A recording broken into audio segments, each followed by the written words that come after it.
結構自分がちょっと塗ってみたかったから始めたんですけど、でも最終的にこれ誰かに渡っていくっていうか、これを完成させることですごい喜んでくれる人がいてるっていうのはちょっと嬉しいですね、この活動をしてて。そう。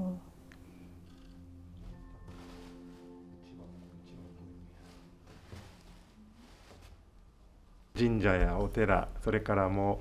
うお堂とかお社とかですね、そんな小さなところに祀られてる仏様、あるいは神様のお像、そういったものを、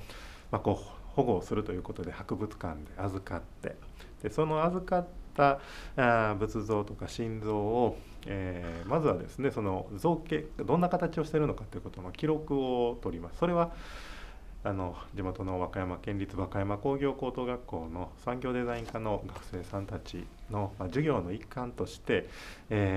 その、3D スキャナーでその文化財をですねスキャンするんですね。正面、斜め、側面、後ろというふうに本当に細かくデータを取って、それが底とか上とかいろんなデータを取って、それをコンピューターの中でつないで、そして 3D データを作ります。でそうやって作った 3D データでもスキャンしたからといって完璧なデータにならないですから、それを今度 3D のCAD ソフトなんかを使ってパソコンの画面上で生徒さんが削ったり盛ったり、実物横に見てですね、本物と本当にそっくり同じデータになるように作っていくんですね。でそうやって出来上がったデータを、これも工業高校にある 3D プリンターで出力をします。材料はプラスチックですね、ABS 樹脂等を使ってますけれども、それで出力をして形を作る、そこまでを地元の高校生たちの、が作業をしてくれるんですね。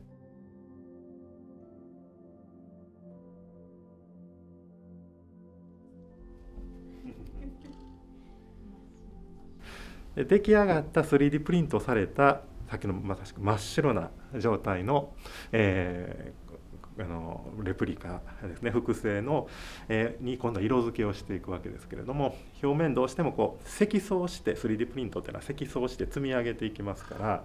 それをその筋とかがどうしても、出てますから、それを例えばサンドペーパーとかルーターとか場合によってはアセトンなんかを使ってこう平滑な面にして、それから表面にジェッソというのを下塗りをして、そうやって、そこまでを用意できたものを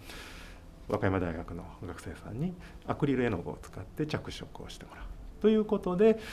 最後には完成させるというのが一連の流れということになりますね。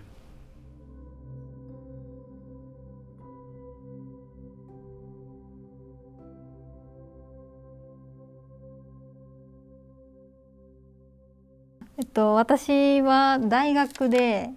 教育学部の美術専攻、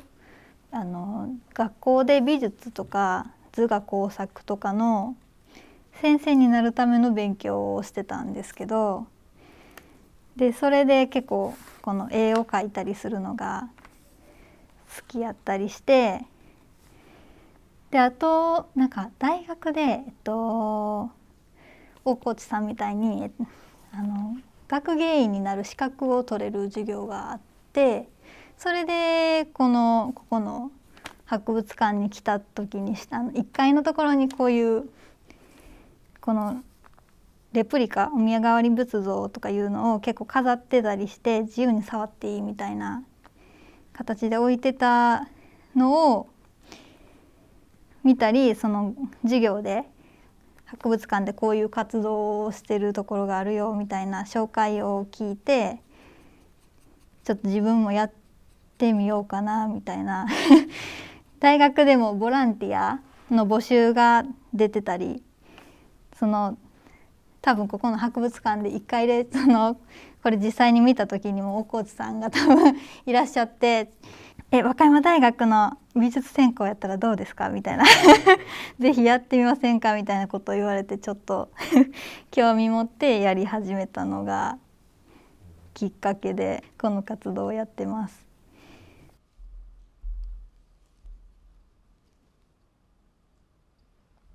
この文化財の 3D プリンターで造形をするということの一番最初の、きっかけはですね、実は視覚に障害のある人にこういった文化財はどんな形をしているのかということを手で触って情報を読み取ってもらおうと、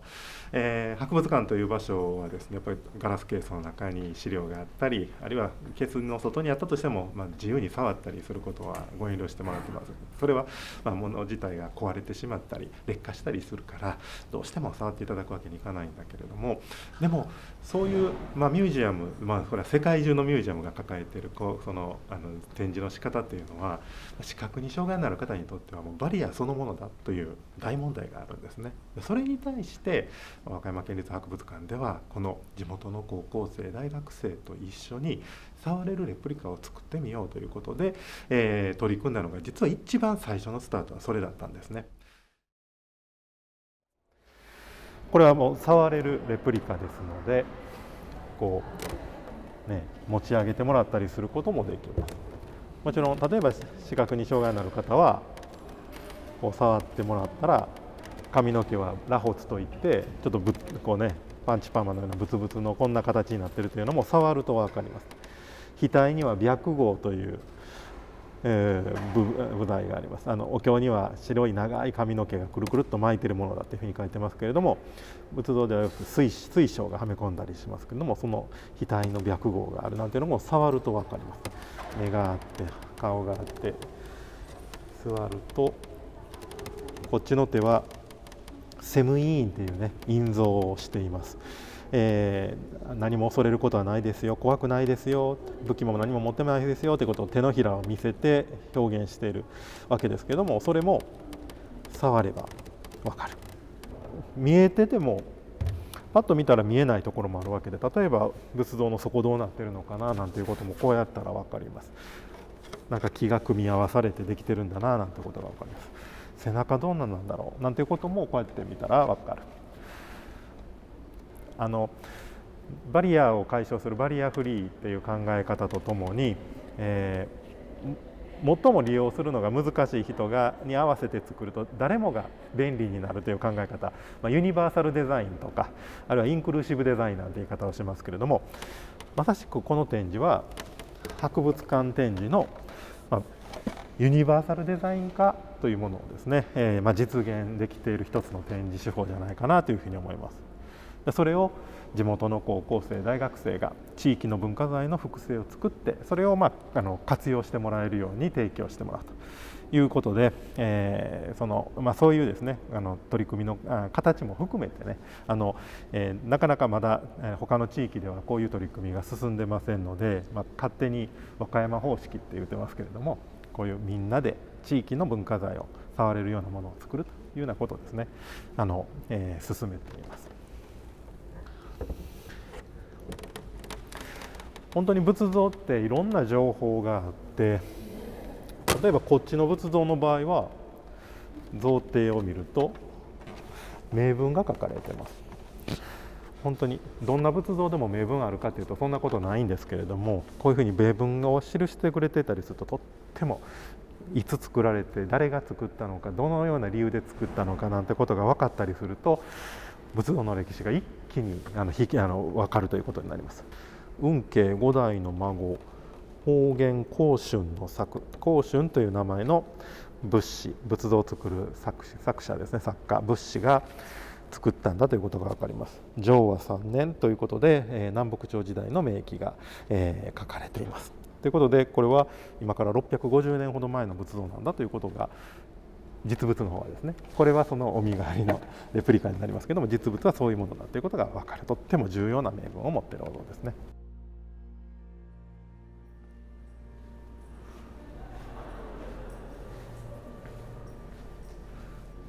でも大学生がこうやって結局最後の作業は手作業でね、そこで本当になんか命が吹き込まれるみたいなところがありますよね。最新技術 3D プリンターとかがあることの素晴らしさと、それと結局最後はやっぱし人の手でどれだけ精度を高められるかみたいなところですよね。まさしくなんか現代の仏像作りの一つのあり方なんちゃうかなというふうには思いますよね。